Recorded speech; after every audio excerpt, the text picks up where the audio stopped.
So, but I met Taryn Cadena through my previous club in Woodland, and she's a graduate of Woodland High School. She was a member and board member of the Interact Club and attended Camp Royal.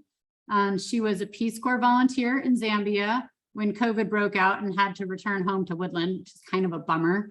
In a joint effort between Woodland Sunrise and Woodland Rotary Club, Taryn was awarded a Rotary International Global Grant Scholarship for the 2021-22 school term at the University of Plymouth in the UK. Global Grant Scholarships support graduate studies in one of Rotary's 7 areas of focus. And as you know, environmental is one of our newest areas, is our newest area that lead to vocational services in those areas. Taryn graduated from the University of Plymouth with a Master's of Science in Applied Marine Science this past November. She made connections with 3 Rotary clubs while abroad, 2 in Plymouth and 1 in Belize, while conducting research for her master's dissertation. The subject of her dissertation was the major theme of her presentation for the Woodland Sunrise Rotary Club on the importance of coral reef ecosystems to ocean health and coastal communities, and how service organizations may play an integral role in global ocean conservation initiatives. She's going to share that presentation with us today. Welcome, Taryn, and thank you for being here. Yeah, thank you very much. And to follow up with that, you had said you wanted me to talk about my position now. I will be starting next month as an aquarist with the Monterey Bay Aquarium, which has always been really exciting and definitely a dream of mine. So thank you for that introduction. Okay, is it okay to go ahead and share my screen? Yes. Okay, great, thank you. Just do that. And can everyone see this okay? Okay, great. I'm just going to minimize.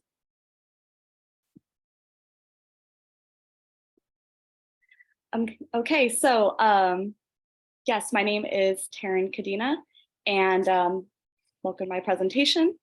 So I just want to start off with just talking about like a big overview of what we'll be talking about, and then a little bit later in the presentation, we'll get into the topic of my dissertation as it relates to this overall theme. So the year 2020 was pretty heavily saturated with headlines on the event that brought the world to a standstill. So it's no surprise that the wave of enthusiasm for the global project titled The Decade for the Ocean resonated mainly throughout the ocean science and research community, with only ripples flowing out into the public media. However, these ripples are growing more pronounced as we move forward toward this idea of a new normal, with the world watching as extreme weather events affect our fellow humans at home and abroad. Now more than ever, the public is growing more knowledgeable and aware of the importance of the health of the ocean, and especially the health of the earth, and especially its oceans, which is why I've chosen to title my presentation on my work this past year, The Future is Blue.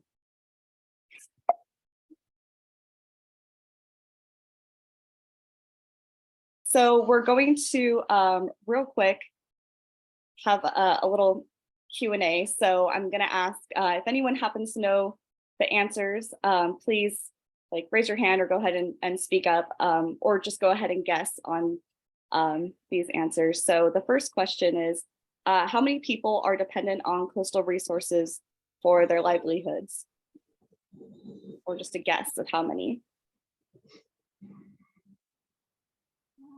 I was going to guess all of us. All of us. Oh, okay. That might be a little too much, huh? I mean, it's, I would say there's probably evidence to say that that's not untrue, but based on the research that I was looking at, this is kind of a quantified amount. So, 70%. 70%. I have a question. Oh, yes. What is your definition of dependent? Dependent. That's why I said everyone. Sure. Yeah. Well, this definition of dependent has to do with it would be like a direct link. So sans typically like a middleman or a company, direct link to ocean resources. So whether you're a fisher directly getting food from the ocean, or you are directly extracting something from the ocean,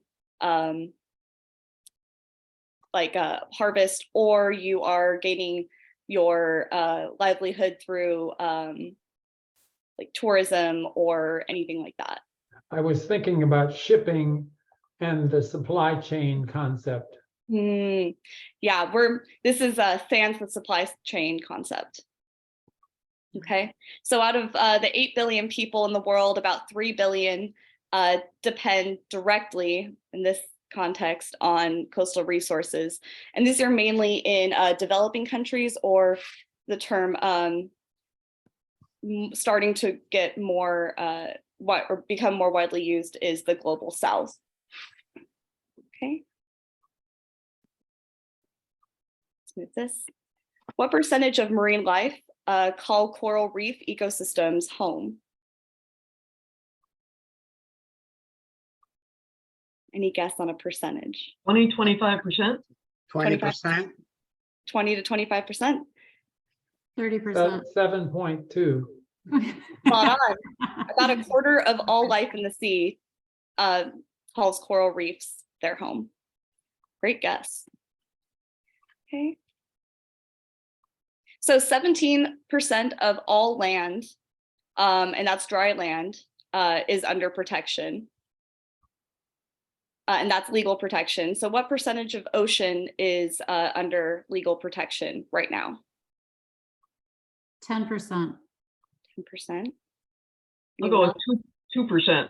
2%. Okay. Yeah, I'm going 5. 5. Wide range. A little less than 8% as of now.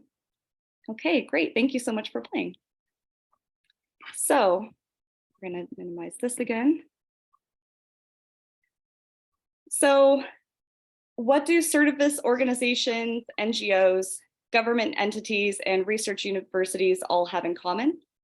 People tend to join them for what they represent.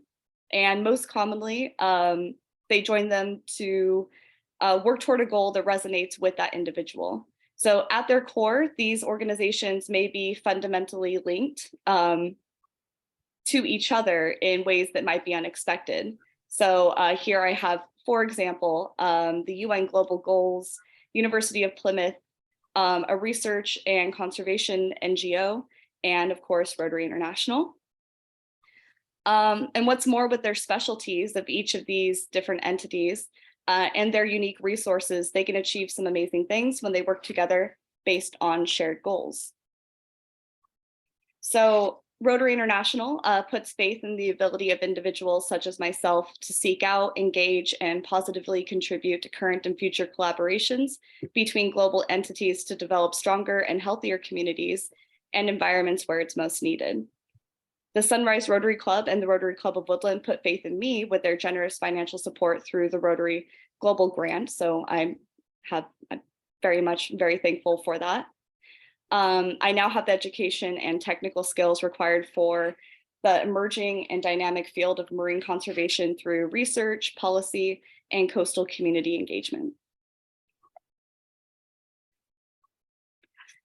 So pivoting to the presence of research universities. They are a hotbed for innovation and an opportunity for a closer interaction with the current trends in the scientific community. And not only is the University of Plymouth a world-renowned school for ocean research and conservation, but it's been voted as the top school in the world by the Times for its contribution to impactful marine projects and policies. A special feature of the university included giving students the freedom to choose their master's dissertation topics, including like giving them financial and logistical support, as opposed to requiring students to focus their projects primarily on established projects headed by researchers with their own interests. So because of that, I had the ability to bring together what I learned from my time when I was a Peace Corps volunteer in Zambia from 2017 until spring of 2020.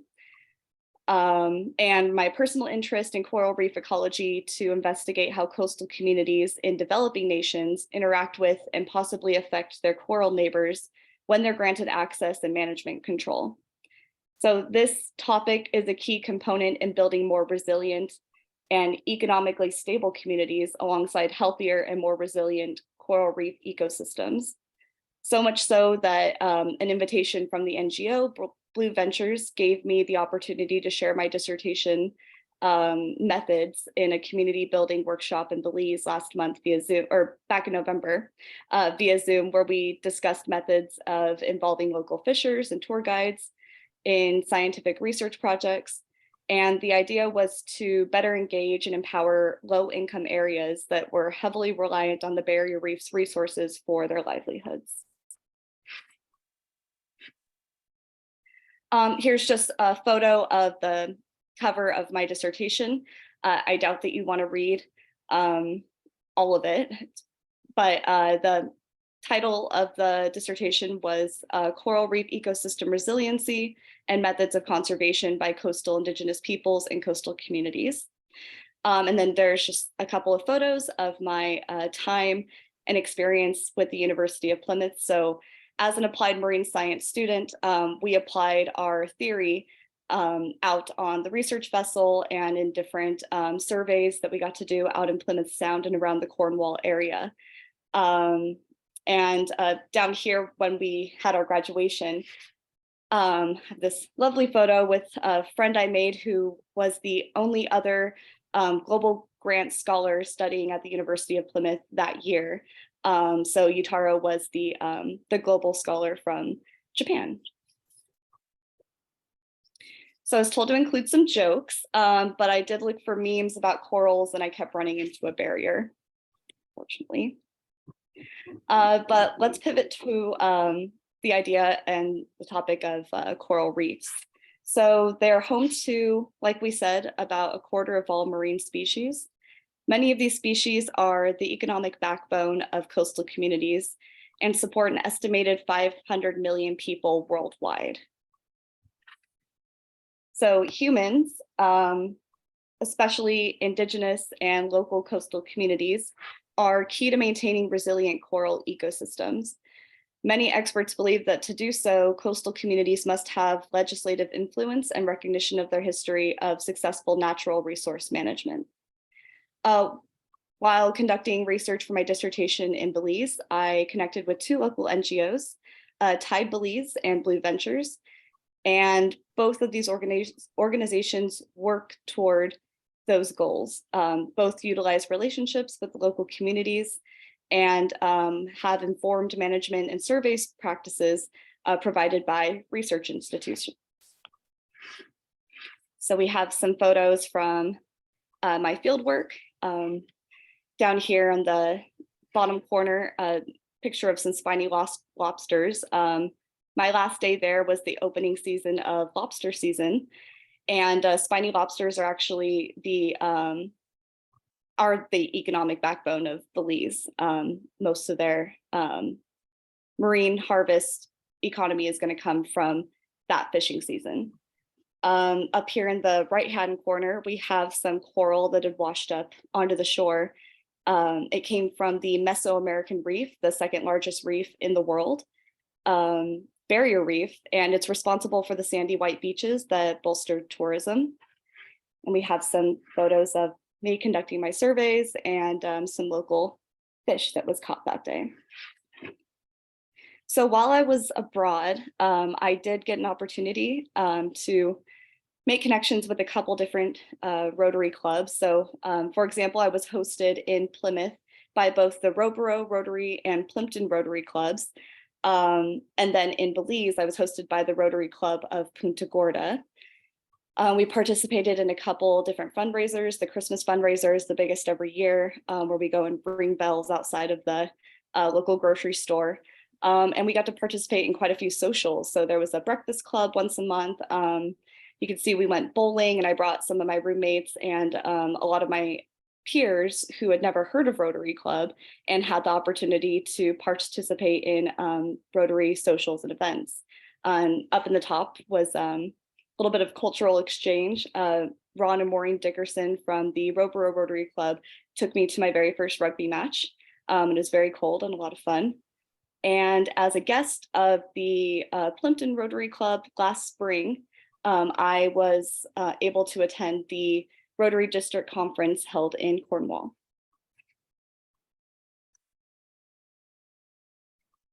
We're going to pivot a little bit one more time, but it brings together a couple of the themes that we have here and bringing it back to Rotary.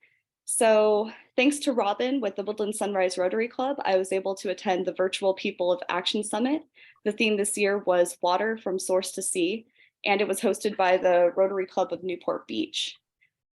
During the presentation, I learned that the very first Rotary Reef was built in the Philippines in 2005, and it was a project between a local Rotary Club and the Rotary Club of Madera, California.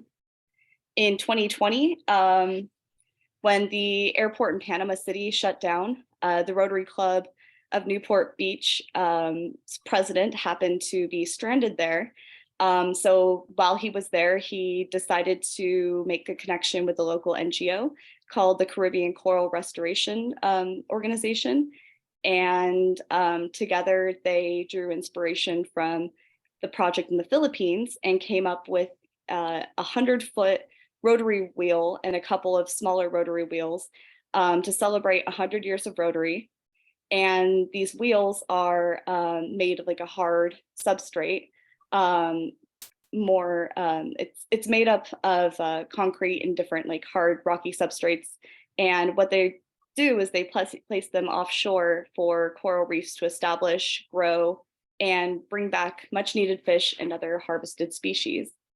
So the way that it works is when corals spawn, the baby fertilized coral will attach to hard substrates and begin growing. So these underwater rotary wheels will provide structures on which the corals can grow and become homes for reef-dwelling fish and other species. So the more corals equals the more fish, which then creates better lives for coastal communities. This worldwide project also employs indigenous coastal communities in the building and placement of these rotary reefs.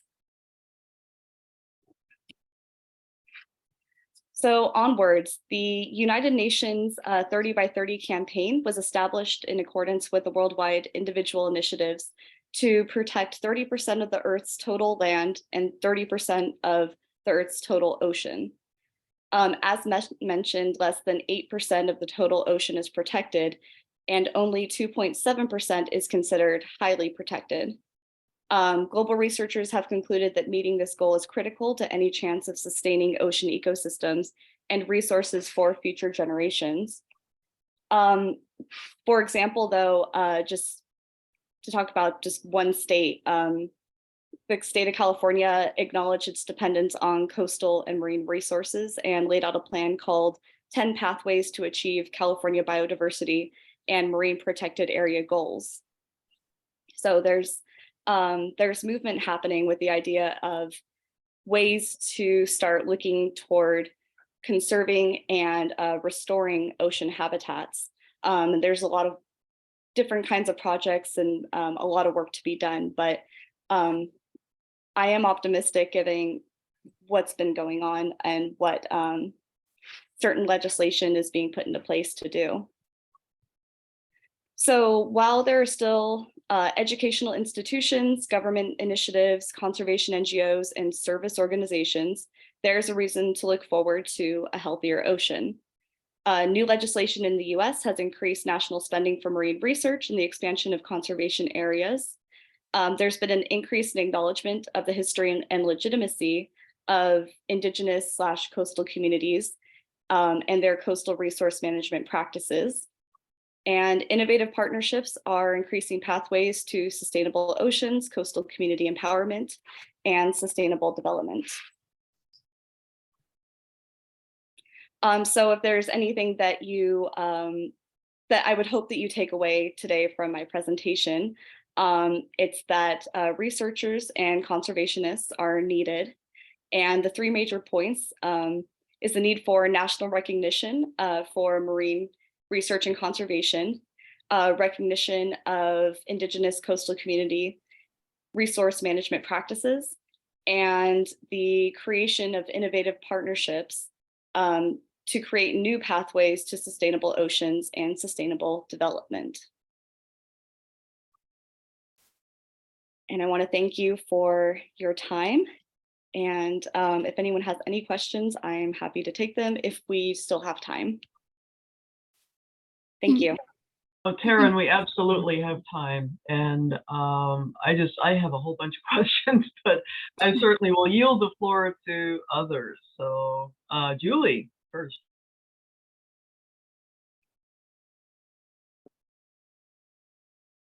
Julie, did you have something? Go ahead. I was going to say, Taryn, thank you for the presentation. The rotary reefs, when they put them down, do you know about how long the timeline is before they kind of are covered by a base of coral? Like a timeline on that? Yeah, so it really depends. From what I've seen, or from what I've read, as far as what it takes to grow back or start growing like new coral in areas where they've started doing that in Florida, it can take anywhere between like 5 to 10 years to kind of start getting little corals established. So it's a process, but it's still, you can see progress over just a couple of years. So Taryn, I'm fascinated by the idea of the marine sanctuaries. I really knew nothing about it until I took a trip out to the Stellwagen off of Boston. And here we were in the middle of the water, nothing around, and yet it's a very large protected area of the ocean. And I'm going, okay. And then the whales started showing up and I went, okay, now I understand. Because apparently it's a place where the sea floor drops suddenly. So it's a very rich zone for food to come up and all of that. But where you say there's only 8% of the oceans that are protected now, where is the bulk of that located? Absolutely. So where you were, do you remember how far out you were? Well, it was at least an hour and a half by boat out there. I mean, it was a ways out there. I couldn't tell you distance. Absolutely. It's interesting how far out you can continue to go until you start to see areas where the ocean floor drops off. And it's going to be the places that are the easiest to actually regulate are going to be the places that are protected. So a lot of places are, a lot of the protected areas are congregated around coastal areas. Regulating the high seas or just open ocean is incredibly difficult. So that's why most of the protected areas are going to be so close inland. And I say close inland is, you know, going an hour, 2 hours out to sea, but it's still considered coastline, which is kind of crazy. But yeah, that's mostly where it's going to be. Thank you. Thank you. And I guess, Taryn, piggybacking on that, would you say that it's around certain continents that there's more protected areas than others? Definitely. So when I mentioned the need for recognition of coastal communities, a lot of these coastal communities who are depending directly on these habitats are in areas of lower socioeconomic status. And it's taking longer for government initiatives or big NGOs to go and actually establish and like do the footwork to see what would work for a marine protected area. So typically it's going to be countries that have a bit more money. So first world, more developed countries are going to have those resources. Hey, Taryn. I am very excited about your next chapter, as I'm sure that you are too. And one big reason for me is I was born and raised in the Monterey Bay area and was there when the aquarium opened. In fact, by chance, by coincidence and a wonderful family friend, my first part-time job in high school was at the Moss Landing Marine Labs, which is the consortium campus of the California State University system. But I wondered if you could tell us a little bit about what your job will entail at the Monterey Bay Aquarium and make a push for all these people on the call to go visit. Absolutely. Thank you, Julie. And that's really cool. I can't imagine, many other beautiful places to grow up. That's so cool. Yeah, so my job will be, I'll be an aquarist working with benthic and deep sea habitats. I'll be helping to maintain the exhibits for the animals under my care, and as well as going out and assisting with collection or studies out in the Monterey Bay. There's a lot of logistical things I haven't quite learned yet that I'm sure we'll learn in orientation next month, but for the most part, it'll be maintaining the exhibits as well as freedom to explore our own research and passions, because the aquarium is really great about trying to help their employees develop their skills in relation to ocean conservation. Best of luck to you. Sounds amazing. Thank you very much. Taryn, I have a few questions. I'm so impressed with the fact that you've been, experiencing the Rotary journey as well as your future career. And when you talk to other people, how do you express what Rotary has done for you in that journey? Absolutely. I think whenever I talk to anybody about my experience, and this, especially in the last year, being able to go and study abroad and then be able to come back and work in a job that I'm very excited to work in, I can't help but mention the fact that it's because of Rotary. Especially people who have never heard of Rotary before. So like I said, when I was in Plymouth last year, a lot of my peers and a lot of my friends who had never heard of it were pretty curious to know what it is. And at the bottom of it, say like, it's a service organization. Each Rotary Club is different depending on who's a member there, what their goals are. There's an overall typically an overall theme every year, and there are foundations to each Rotary Club that it connects all of them as far as values go. But I would tell people mainly that my connections to Rotary Club started really early, and it wasn't by accident that I've decided to continue a relationship with the Rotary Club. I'm very thankful for everything that they've done, and I've very much interested in continuing as as a member after being able to move there. So yeah, I just try and make sure that I'm attributing everything that that I've received to the fact that it was because of Rotary. That's great. Wonderful news. And one other question. We're senior citizens now, and we've known about coral reefs for many years. Coral reefs have been an issue for a very long time. So I'm thinking, what progress has been made over the last 50 years in terms of the coral reef health? Sure. I mean, there's a lot more, I'd say, action going into actually restoring degraded reef systems. I'm fairly sure that a lot of these outplanting projects are fairly new. I think I would say that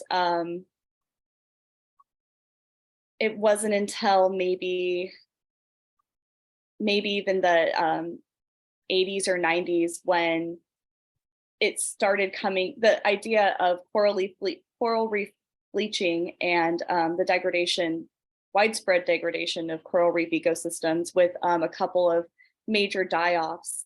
One of the worst one was in 2008, I believe, that made it into documentaries or made it into kind of a worldwide view. It wasn't just people who, people have known about coral reefs for a long time, but the destruction has been more prevalent in the public eye. So I think understanding that there was an issue and understanding that it's an issue that is very, very difficult to reverse. And if it's not reversed, it means worldwide impacts is actually the reason why there's more programs to actually do something about it now. So I just see it continuing and expanding, and people hopefully getting more on board with doing their part.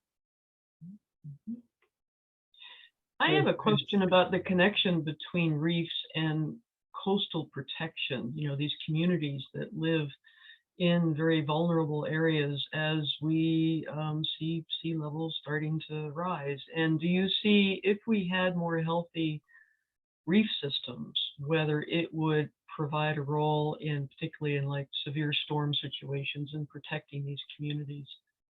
Absolutely. That's one of their big roles, especially smaller nations like in Oceania, where big hurricanes, severe weather events are just kind of a yearly or annual occurrence. And one of the many roles that corals play is a natural buffer against the worst of the impacts. And as we see coral communities start to die or to degrade in any way, shape, or form, we see these increasingly more severe and prevalent storms that are getting worse have more lasting damage on the coastal communities living there. Alberto. I also have a question following Candace's question, which is with the rise in ocean temperature and the bleaching of the coral reef, it's anything that can be done? I mean, are they getting, everything is getting worse by the year? Is anything that can be done to slow down or stop the bleaching and dying of the coral reefs? Yes, luckily there's so many different things that people are doing, whether it's working in creating policies to help just reduce the overall production or burning of fossil fuels that is causing these bleaching events. There's the researchers who are in labs trying to look at different strains and different genes of different types of coral reefs to find genetically resilient species and hybridizing them in some ways to see if that's a short-term solution. There are a couple species, very few, but a couple species that have been found to be resilient to such drastic changes in temperatures, drastic changes in pH. There are people who are working to go out and outplant baby corals that they're growing in nurseries to restore the coral ecosystems there, because there's a lot of work that's going to take a lot of time and won't have the effects that are needed right now. But there are plenty of people who are putting in the work that needs to be done for to bring back marine ecosystems that are very much needed now for this generation. So there's a lot being done.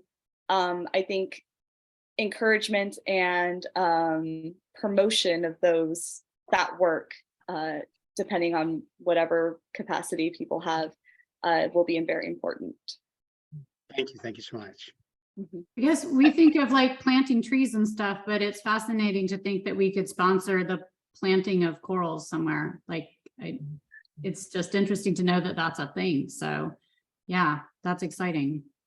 I just had an epiphany that our Act of Green program can be expanded to include acts of blue.